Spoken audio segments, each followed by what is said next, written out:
Hello అండి. ఈరోజు వీడియోలో మనం కుట్టేటప్పుడు సడెన్‌గా పోస్ట్ కుట్టు వస్తుంది అంటే, ఆ ప్రాబ్లమ్ ఎలా సాల్వ్ చేసుకోవాలనేది వీడియోలో చూపిస్తానండి. ఇక్కడైతే నేను నార్మల్‌గా బ్లౌజ్ స్టిచ్ చేస్తూ ఉంటే సడెన్‌గా పోస్ట్ కుట్టు వచ్చింది. అప్పటి వరకు పర్ఫెక్ట్‌గా ఉందండి. ఎక్కడ ఏమీ లేదు లూజ్ కుట్టు. సడెన్‌గా పోస్ట్ కుట్టు వచ్చేసరికి నేను చెక్ చేద్దాం అనిపించి మీకు కూడా యూజ్ అవుతుంది కదా! ఇలా సడెన్‌గా వచ్చినప్పుడు ఎలా మనం సెట్ చేసుకోవాలనేది వీడియోలో చూపిస్తాను. ఎండ్ వరకు చూడండి స్కిప్ చేయకుండా. అయితే నేను చాలా వీడియోస్ పెట్టానండి. ఇలాంటి పోస్ట్‌కుట్స్ గురించదిని, పోస్ట్‌కుట్లు గురించదిని. మీకు ప్లేలిస్ట్‌లో మిషన్ రిపేర్స్‌లోకి వెళ్తే మీకు క్లియర్‌గా తెలుస్తది. చూడండి ఇక్కడ మనకి కుట్టు ఎక్కడ లూజ్ వచ్చింది, పై వైపున, క్రింద వైపున. ముందైతే ఇలా చెక్ చేసుకోవాలి.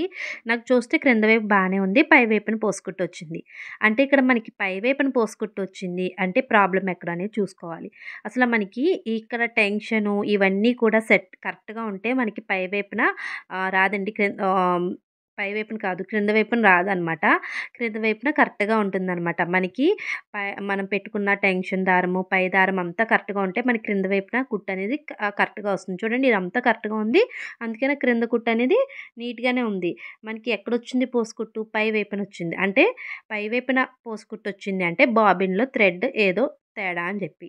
ఒకసారి మనం బాబిన్నయితే చెక్ చేసుకోవాలనమాట. ఇలా పై వైపునొచ్చింది అంటే ఖచ్చితంగా మీరు వెంటనే బాబిన్ ఒకసారి తీసుకొని చూసుకోవాలి. చూడండి ఇక్కడ బాబిన్ తీసిన వెంటనే నాకు మిస్టేక్ అయితే కనబడింది. చూసారా? దారం అయితే ఇక్కడ మనకి ఈ ప్లేట్ వెనక నుంచి రావాల్సిన థ్రెడ్ ఇలా మధ్యలోంచి వచ్చేసింది చూసారా?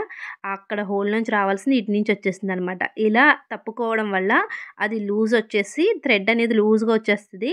మనకి కుట్టు అనేది పోసుకుట్టు. పోసుకుట్టు అంటే లూజ్ స్టిచ్ అనేది వస్తుందనమాట. చూడండి ఇప్పుడైతే మనం థ్రెడ్ ఇలా మిడిల్‌లోంచి వచ్చేసింది కదా! దాన్ని తీసుకొని కరెక్ట్‌గా సెట్ చేసుకొని హోల్‌లోంచి ప్లేట్ వెనక నుంచి మనం ప్రెస్ చేసుకొని తీసుకోవాలనమాట. ఇప్పుడు మనకి దారం అనేది ఆ ప్లేట్ వెనక నుంచి టైట్‌గా వస్తుంది కాబట్టి మనకి లూజ్ స్టిచ్ అనేది రాదు. కరెక్ట్‌గా వస్తుందనమాట. ఇక్కడ మనకి మిస్టేక్ అనేది ఇదే. ఇదని మనకి క్లియర్‌గా తెలిసింది.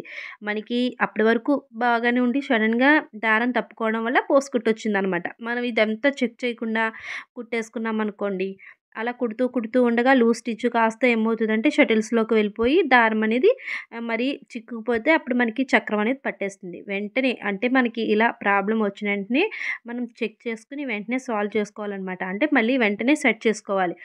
ఇలా వెంటనే పోసుకుంటూ వచ్చిన వెంటనే ఏంటి ప్రాబ్లమ్ సడెన్‌గా వచ్చిందని చూసుకొని మనం వెంటనే సెట్ చేసుకుంటే అది పెద్ద ప్రాబ్లమ్ అవ్వదనమాట. ఇక్కడ చక్కగా మనం వెంటనే చూసుకున్నామోలా మనకి ఈ ప్రాబ్లమ్ అనేది తగ్గిందండి. మనకి నార్మల్‌గా స్టిచ్ అనేది పడింది. ఇక్కడ చూడండి పై వైపున గట్టిగానే ఉంది కదా కుట్టనేది. ఇక్కడ మిషన్ ఆయిల్ పడడం వల్ల మీకు కుట్టనేది తెలియట్లేదు. కానీ గట్టి కుట్టే పడింది. మనకి పక్కన స్టిచ్ చూస్తే చూడండి లూజ్ స్టిచ్ అది ముందు కుట్టు. ఇప్పుడు వెనకాలది ఇదనమాట. సెకండ్ వేసింది ఇప్పుడు. కాబట్టి ఇప్పుడు వెంటనే మీకెప్పుడైనా పై వైపున స్టిచ్ తేడా వచ్చింది అంటే వెంటనే బాబిన్ ఏమైనా దారం తప్పుకుందా? లేదా బాబిన్‌లో దారం సరిగ్గా లేదా? థ్రెడ్ ఏమైనా కట్ అవుతుందా? అన్నీ బాబిన్ చూసుకోవాలనమాట. అలా కాకుండా క్రింద వైపున లూజ్ స్టిచ్ వచ్చింది అంటే టెన్షన్‌లో థ్రెడ్ అనేది లూజ్‌గా వస్తుందా? టెన్షన్ ఏమైనా లూజ్ అయిందా? టెన్షన్ అంటే తెలుసు కదండీ! స్ప్రింగ్ అదనమాట. అంటే ఫ్రంట్ సైడ్ అంటే పైనుంచి దారం పెట్టుకునే సెట్టింగ్ ఏమన్నా లూజ్‌గా ఉందా? అనేది చూసుకోవాలనమాట. అలా పై వైపున, క్రింద వైపున మనం చక్కగా చూసుకుంటే మనకి మిషన్ మేజర్ ప్రాబ్లమ్స్ అవ్వకుండా మనకి చిన్నగా ఉన్నప్పుడే మనం సెట్ చేసేసుకోవచ్చు.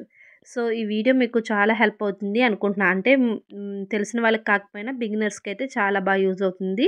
కొత్తగా మిషన్ టైలరింగ్ చేసే వాళ్ళకి ఇలా చిన్న చిన్న ప్రాబ్లమ్స్ వస్తే ఆళ్ళకి చాలా భయమేస్తుంది కదా! సరే వీడియో నచ్చితే లైక్ అండ్ సబ్స్క్రైబ్ చేసుకొని సపోర్ట్ చేయండి.